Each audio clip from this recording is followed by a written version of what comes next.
this country now for several years. Uh, the alarm bells were raised. The Rohingya refugees have come to India since 2012 onwards, and they have progressively come up till 2017-18.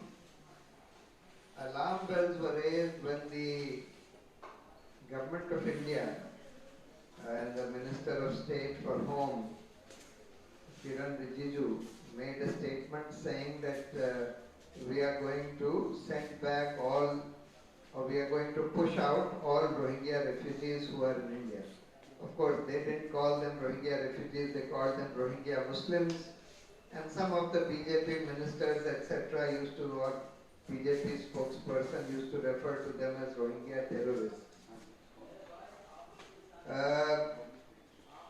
They also passed, or rather made 2 amendments to the rules under the Passports Act and under the Foreigners Act, in which they said that those refugees who had come to India facing religious persecution or facing persecution would be given non-Muslims. They said those refugees belonging to the following communities which did not include Muslims would be given long-term visas to stay in India. Same kind of amendments were made both in the passport rules and the foreigners rules. So we, at that stage, we went to court saying that 2 things. Number one, that these refugees are people who have come to India because of saving their life and limb, because they faced a genocide. They were facing a genocide there in Myanmar, and under international law, not the Refugee Convention, but various other conventions, and under our Constitution, that is Article 21 of the Constitution, you cannot send them back to Myanmar where they are likely to face genocide or threat to their body, limb, etc.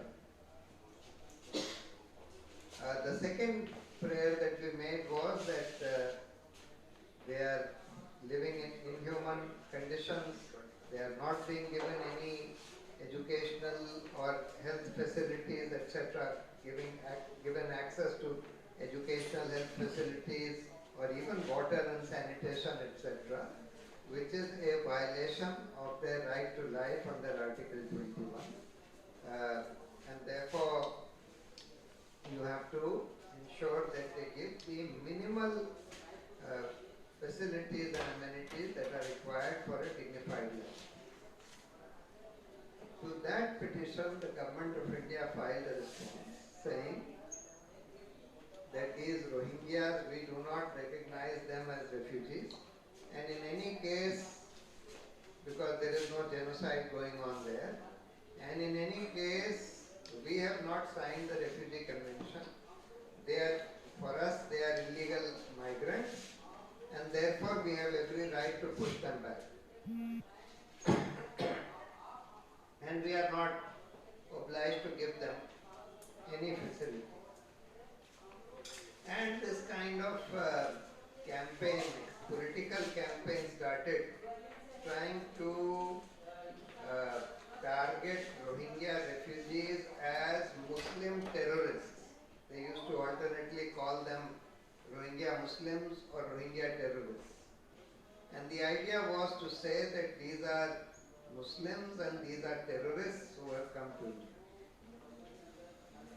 And therefore, in these circumstances, the Supreme Court is still seized of the matter. They issued some interim directions regarding their educational and health facilities, but the main issue as to whether India can push them back or push them out is still pending determination before the Supreme Court.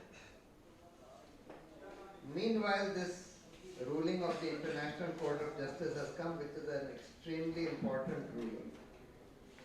You were told the circumstances in which this ruling has come, and in this ruling, the International Court has unanimously said that yes, Rohingyas have faced a genocide and are facing a genocide in Myanmar. Therefore, they are refugees. They have fled for their life and limb. And they have told Myanmar to stop all this and to make the situation conducive to allow them to return back. Meanwhile, when this case was going on, the Indian government already sent back some 7 plus 4, 11 Rohingyas who were in detention centers in Assam. Others, fortunately, they have not sent back. In fact, the Supreme Court had made an oral observation that while this case is pending, they should not be sent back. After that, the matter is still pending in the Supreme Court. But what is really astounding is that despite there being so many reports of the United Nations, there is a resolution of the United Nations General Assembly some time back holding that these people are refugees who have fled a genocide in Myanmar.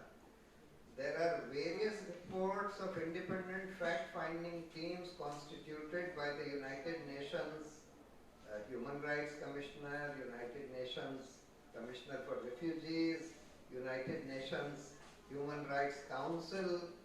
All of them have unanimously said and have been saying that yes, these are refugees who have fled genocide, that the conditions in Myanmar are such that there is a genocide going on against these Rohingyas. And despite all this, the government of India has the temerity to say that no, they are not refugees, they are just illegal migrants.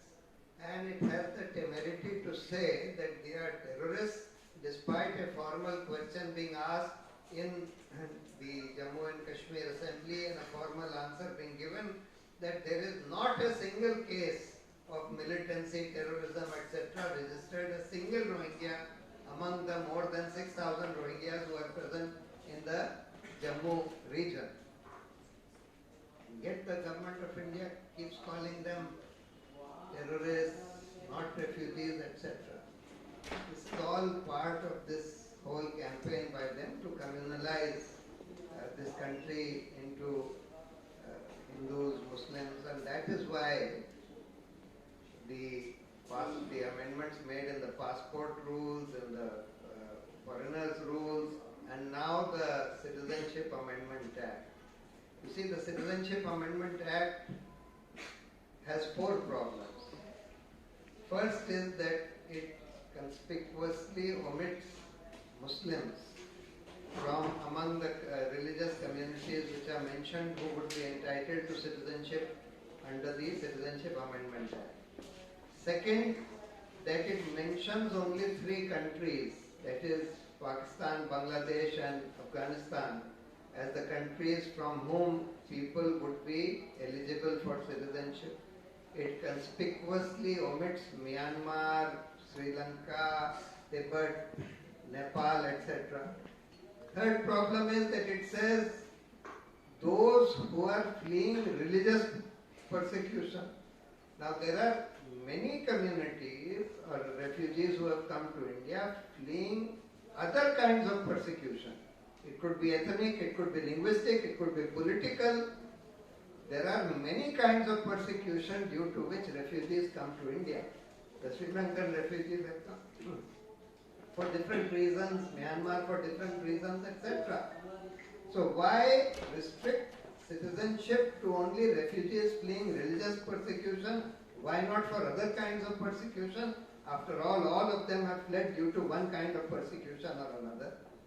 And the fourth problem is that you have put a cutoff of December 2014 by saying that only those who come before December 14 will be eligible under this act. So therefore,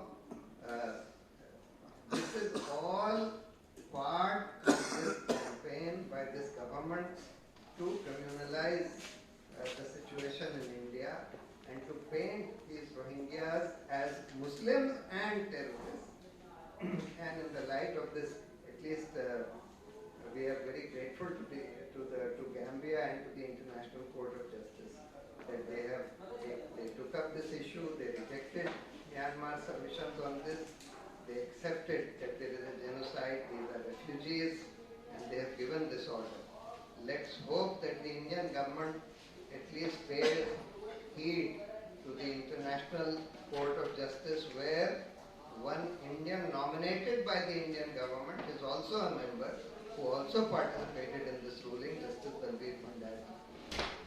And they are not going to mock the International Court of Justice on this issue, and we hope that the Indian government will now stop its efforts to send back these Rohingya refugees, that these people will be given long-term visas and the conditions for their stay will be made consistent with their rights under Article 21. As Colin pointed out, Article 21, right of life and liberty, applies to every person, not just to every citizen. And the Supreme Court has held that that includes the right to live a life of dignity. So these Rohingya refugees are certainly entitled as a matter of right under our constitution to live a dignified life in India.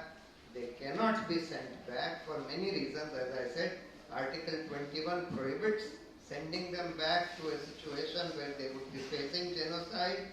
And secondly, there are various international conventions, not the Refugee Convention which India has not ratified. There are several other conventions, the rights of child, the Convention Against Torture, etc., which India has not ratified, all of which prohibit this sending them back to Myanmar in this situation. Thank you.